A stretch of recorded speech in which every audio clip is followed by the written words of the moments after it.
64 साल के बूढ़े ने अपनी इस प्रेमिका की हत्या कर दी। हत्या करने के बाद आरी से उसने टुकड़े किए, उन टुकड़ों को अपने घर पर रखा, फिर बाजार जाकर ढेर सारी लकड़ियों को घर पर लेकर आया।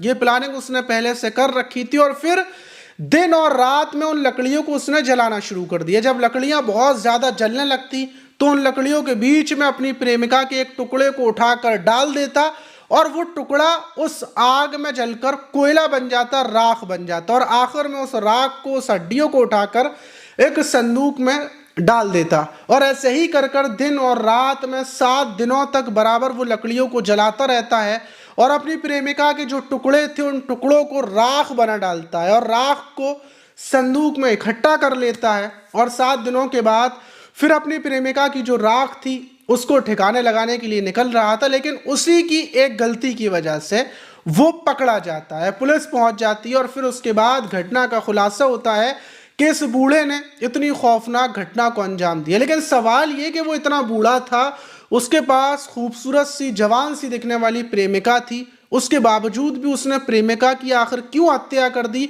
और इतनी शातिराना प्लानिंग से हत्या की थी कि 7 दिनों तक किसी को कानो कान खबर नहीं लगी। और उसके बाद फिर इस घटना का खुलासा हुआ। लेकिन जब पूरी घटना आप सुनेंगे तो आपके भी सुनकर पैरों तले जमीन खिसक जाएगी। तो चलते हैं और जो आज की घटना है उसको शुरुआत से जानते हैं आखिर तक।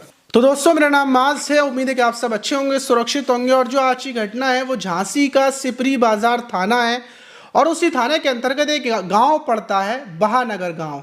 वहीं पर रहने वाला जय सिंह, जो पेशे से ऑटो ड्राइवर था, जो लोडिंग का ऑटो उसके पास था और वो काम करता था। वही 17 जनवरी की रात लगभग 10 बजे के टाइम पर उसके दरवाजे का गेट बजता है। जब वो बाहर जाता है तो उसके ही मोहल्ले का रहने वाला राम सिंह, जिसकी उम्र लगभग 64 साल है, वो बोलता है, क्या जय सिंह, मुझे कुछ सामान पहुंचवाना है अपने दूसरे घर पर, क्या तुम अपना ऑटो निकाल सकते हो? अब जय सिंह बोलता है कि इतनी रात को तुम्हें सामान पहुंचवाना है? तो बोलता है कि दिन में ट्रैफिक वगैरह होता है, इसलिए बस एक संदूक जाना है, तुम पैसे बताओ, जो पैसे तुम मांगोगे मैं तुम्हें वो पैसे दूंगा। फौरन जय सिंह उसको 400 रुपये बोलता है। तो जो राम सिंह था वो तैयार हो जाता है। जय सिंह बाहर आता है, अपना टेम्पो लेकर आता है और ये जो राम सिंह था ये अपने बेटे के साथ मिलकर, जो एक किराए के मकान में ही रहता था, उस मकान से एक बड़ा सा संदूक निकालता है और उस टेम्पो पर लाद देता है और उससे बोलता है कि इस बक्से को तुम्हें, जो शेयर गेट है वहां का चौपड़ा मोहल्ला है, वहां पर लेकर पहुंचो, मैं तुम्हारे पीछे पीछे आ रहा हूं।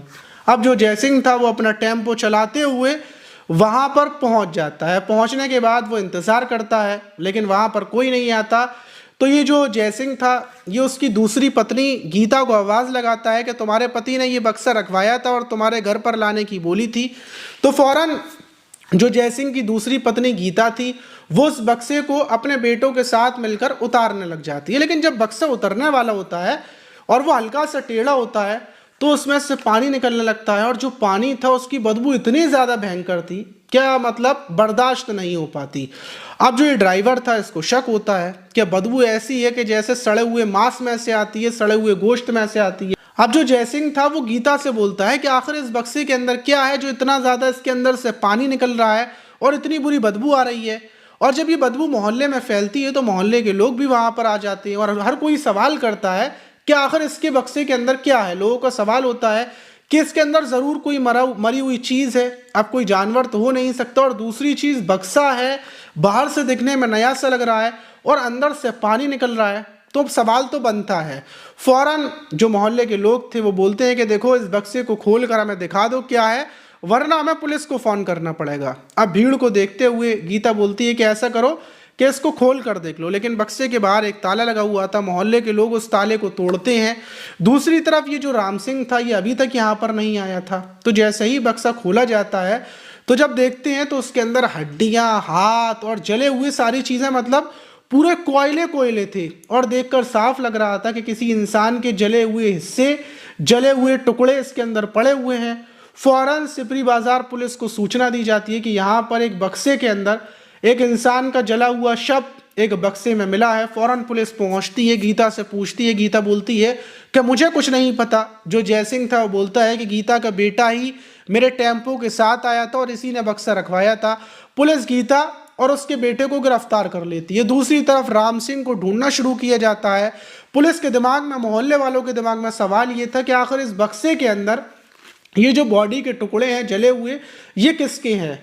पुलिस गीता से सख्ती से पूछताछ करती है क्योंकि राम सिंह का तो कुछ पता नहीं था। राम सिंह ने टेम्पो को भिजवाया था लेकिन उसके बाद वो गायब हो गया था। अब जब पुलिस गीता से सख्ती से पूछताछ करती है, उसको डराती है, धमकाती है कि तुम्हें पूरी जानकारी थी वरना राम सिंह डेड बॉडी वाला बॉक्स तुम्हारे पास क्यों भेजता, तुम इस प्लानिंग में शामिल थी, जल्दी से बताओ कि आखिर ये टुकड़े किसके थे। गीता टूट जाती है और गीता बोलती है कि जो टुकड़े थे वो राम सिंह की जो प्रेमिका थी प्रीति, उसके ये टुकड़े थे और राम सिंह ने इसकी हत्या कर दी।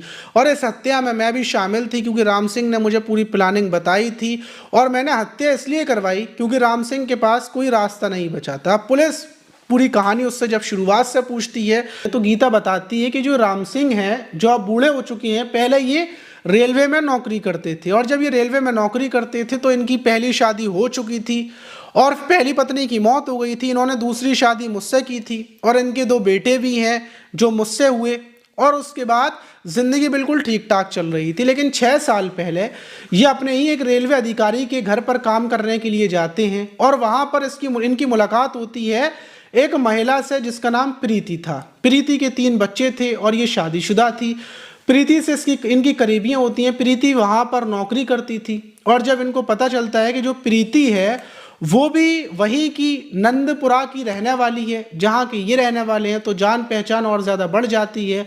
और फिर प्रीति इनको अपना दुख सुनाती है कि मैं बहुत परेशान रहती हूँ, मेरे 3 बच्चे हैं, मेरा पति मुझे मारता है, पीटता है। और फिर राम सिंह के इससे अवैध संबंध शुरू हो जाते हैं। इस बारे में मुझे पता चलता है, मैं विरोध करती हूँ लेकिन मैं क्या करती, क्योंकि प्रीति जवान है, हट्टा कट्टा है, खूबसूरत भी थी। अब राम सिंह को ये पसंद आ जाती है और राम सिंह इससे बोलते हैं कि मैं तुम्हें अपने पास रखूंगा, तुम अपने पति को छोड़ दो। और 5 साल पहले प्रीति अपने पति और अपने बच्चों को छोड़ देती है और उसके बाद राम सिंह के साथ लिव इन में रहने लगती है। वक्त गुजरता जाता है और वक्त के साथ साथ ये जो प्रीति थी अब ये राम सिंह से पैसे मांगा करती थी क्योंकि राम सिंह मेरे पास भी आया करते थे अपने दोनों बच्चों से मिलने के लिए और प्रीति इसका विरोध करती थी। प्रीति बोलती थी कि तुम अपनी दूसरी पत्नी से क्यों मिलते हो, गीता से बिल्कुल नहीं मिलोगे, तुम अपने बच्चों के पास नहीं जाओगे।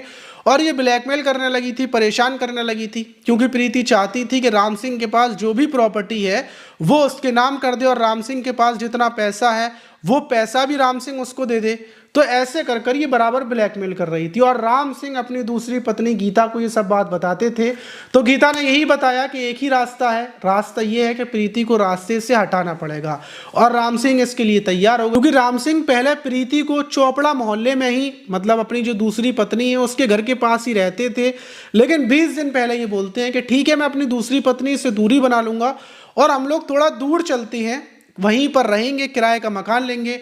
और फिर ये अपनी पत्नी को बहानगर का जो पहाड़ है वहाँ पर एक रिश्तेदारों का ही मकान पड़ा हुआ था, उसको किराए पर लेते हैं 20 दिन पहले और वहाँ पर जाकर राम सिंह प्रीति के साथ रहने लगता है। लेकिन ये सब कुछ एक प्लानिंग का हिस्सा था और 7 जनवरी को प्रीति के सर पर ये ताबड़तोड़ पत्थर से हमले कर कर प्रीति की हत्या कर देता है। हत्या करने के बाद ये इलेक्ट्रिक आरी भी लाया था और रात के टाइम, क्योंकि वो दूर इलाका है, पहाड़ी इलाका है, वहाँ पर कुछ भी करो किसी को कुछ नहीं पता चलता, इसलिए राम सिंह प्रीति के जो टुकड़े थे वो कटर से करता है और टुकड़े करने के बाद फिर एक तिरपाल में उनको लपेट कर रख देता है।